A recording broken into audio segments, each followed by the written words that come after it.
Bonjour et bienvenue au jardin d'Écolo Bio Nature. Alors aujourd'hui, en cette veille de printemps, je vais vous emmener faire un petit tour au jardin.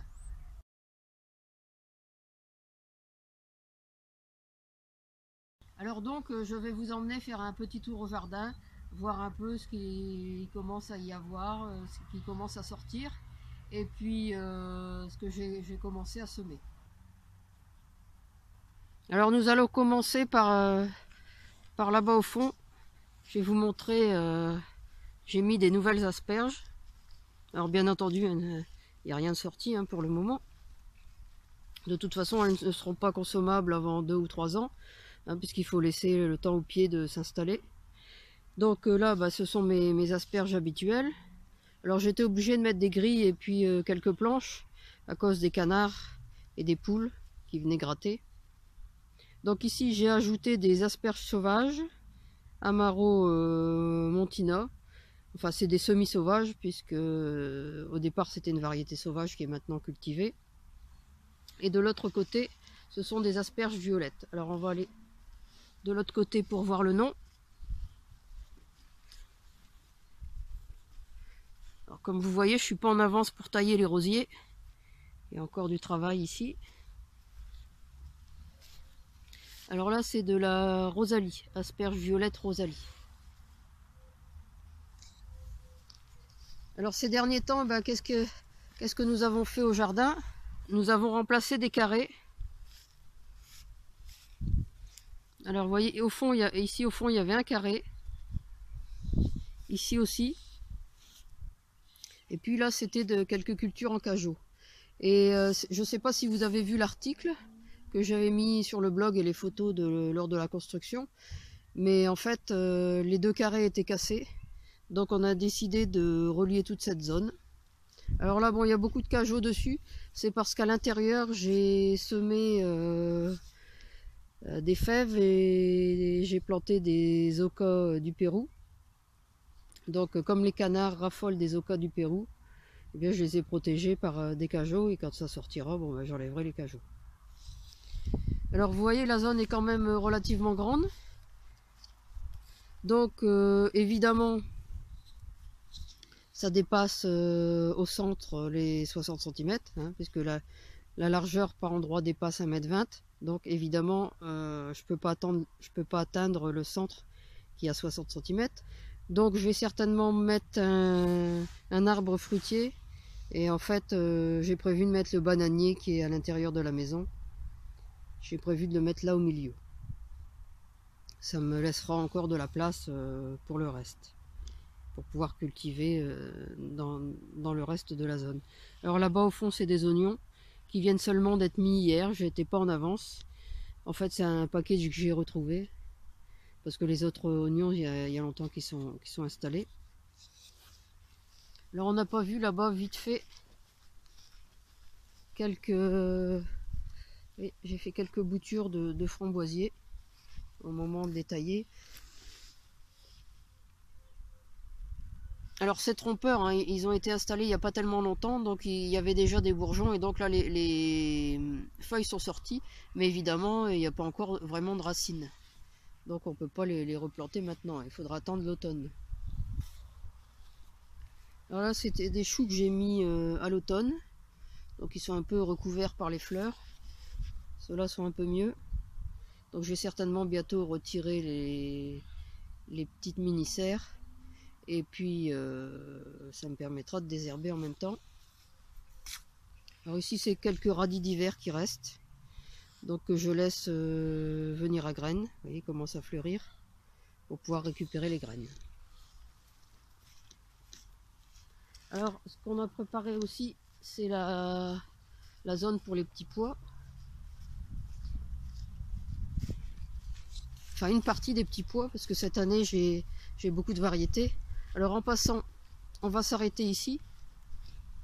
Alors je fais un essai avec une bâche bleue. Je suis absolument pas sûr que ça va pousser en dessous. Donc si je vois que le bleu pose des problèmes, eh bien je supprimerai la bâche et je mettrai un double voile de forçage à la place. Mais là pour le moment, j'ai fait ça hier, donc c'est pas prêt de sortir.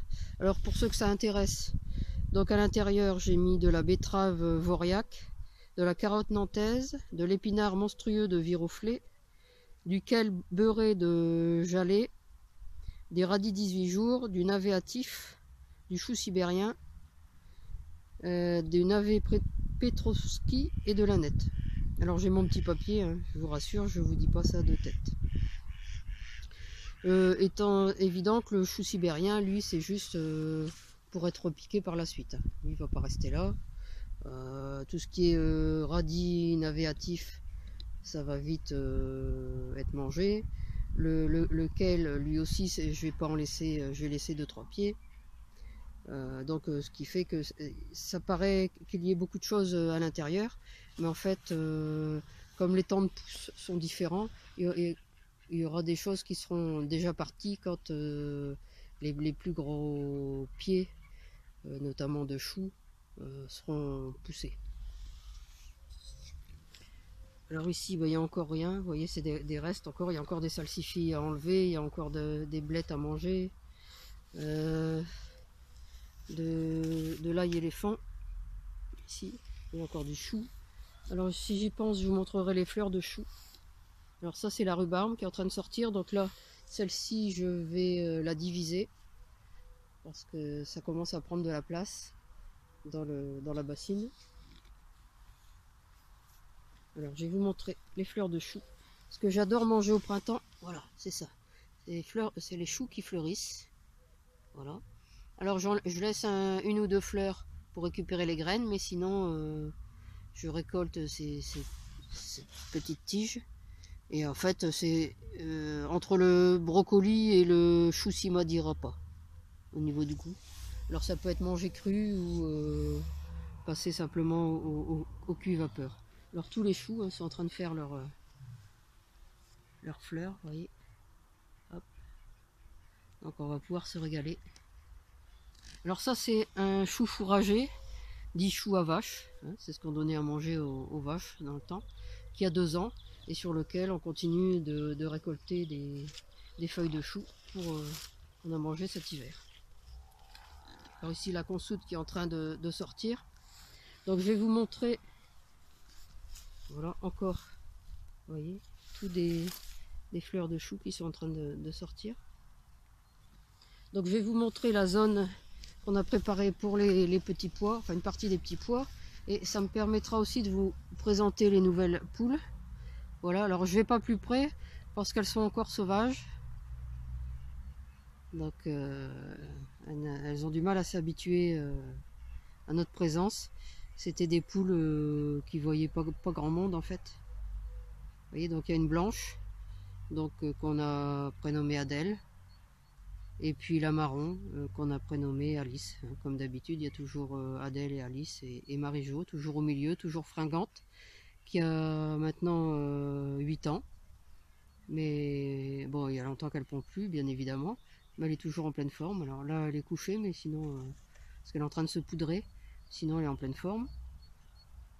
Alors on a dû mettre des filets par-dessus, parce que ces demoiselles étaient habituées à voler, ils étaient dans une volière, donc une énorme volière, donc elles étaient habituées à voler dans les arbres, parce qu'il y avait des arbres au milieu de la volière, et donc elle allait dans le jardin et elle nous faisait des dégâts.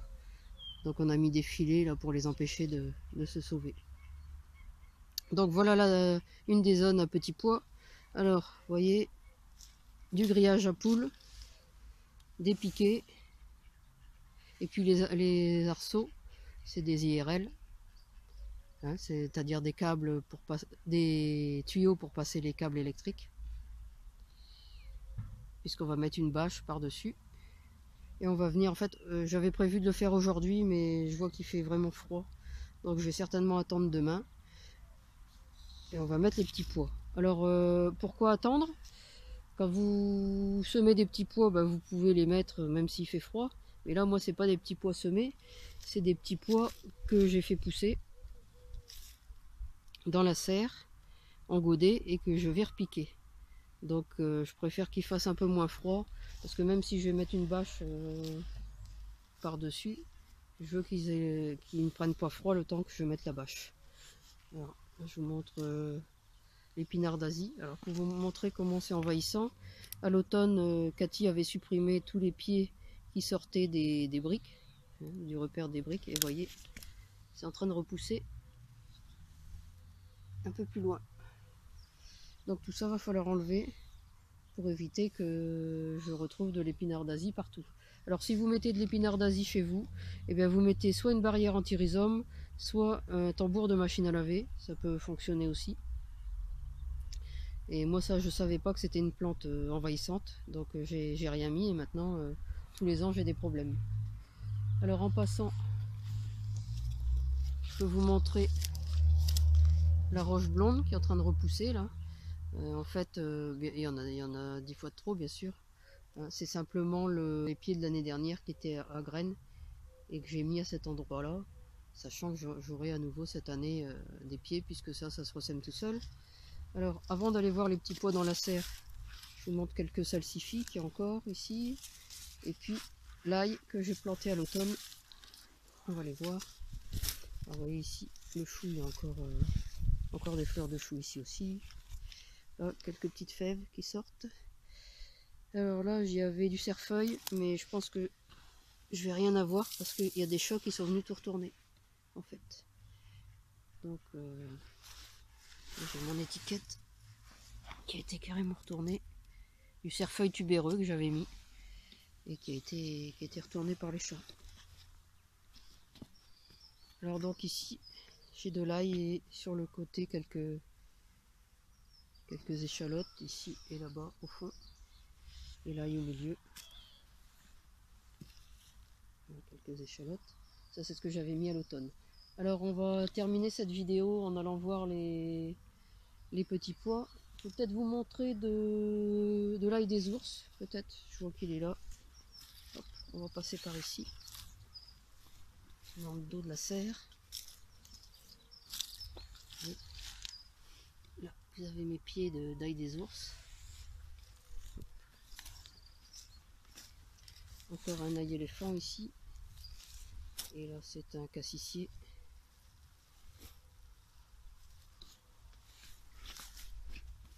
Alors, vous voyez, je fais des chemins en branchage de sapin. Quand je dois couper des sapins, et bien rien ne se perd. J'utilise les branchages en paillage. Alors, allons dans la serre. Donc ici, vous voyez, ça pousse déjà pas mal. Les choux, la roquette, les oignons, les choux plus grands là-bas. Et ici, ça pousse aussi.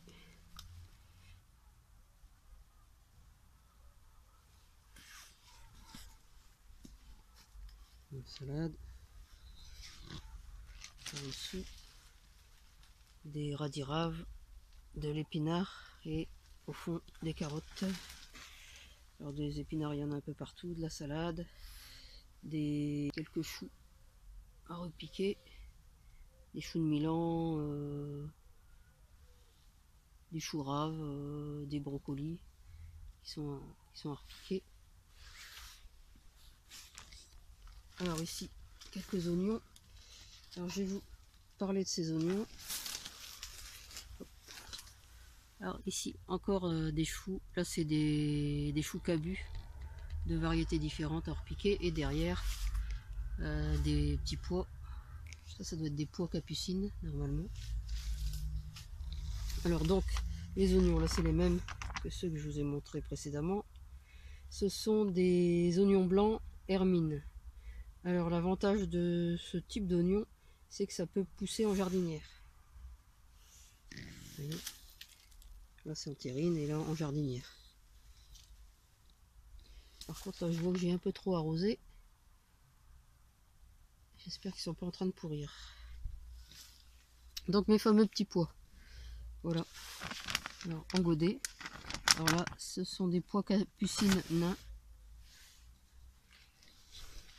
Ici, on a des pois à rames. C'est pas bruyant, ça sort seulement. Ici, des petits pois. Là, encore des petits pois. Alors dans les petits pois, il y a des variétés Il y a un mélange de plusieurs variétés. Et il y a des grains ridés et des grains lisses. Parce qu'ils ne poussent pas au même moment. Donc ça me permet d'avoir des productions étalées. Et là, ce sont des pois mange-tout. Là c'est bête.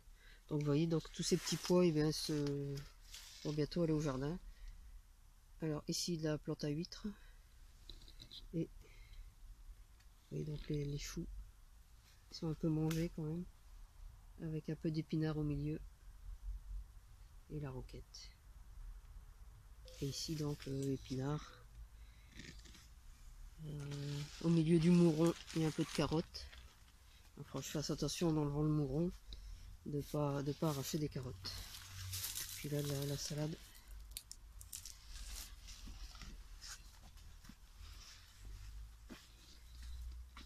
Voilà, donc je suis en train de réfléchir si j'ai rien oublié. Non, voilà, c'est tout pour aujourd'hui. Alors ici, qu'est-ce qu'on a? On va regarder quand même du chou romanesco, qui est un peu mangé, des poireaux, et là, de la salade encore, à repiquer.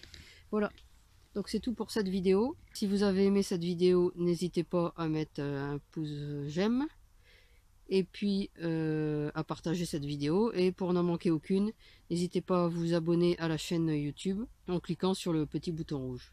Et vous retrouverez de nombreux conseils et astuces sur le jardinage bio et la permaculture dans mes livres et sur le blog www.écolo-bio-nature.com. À bientôt.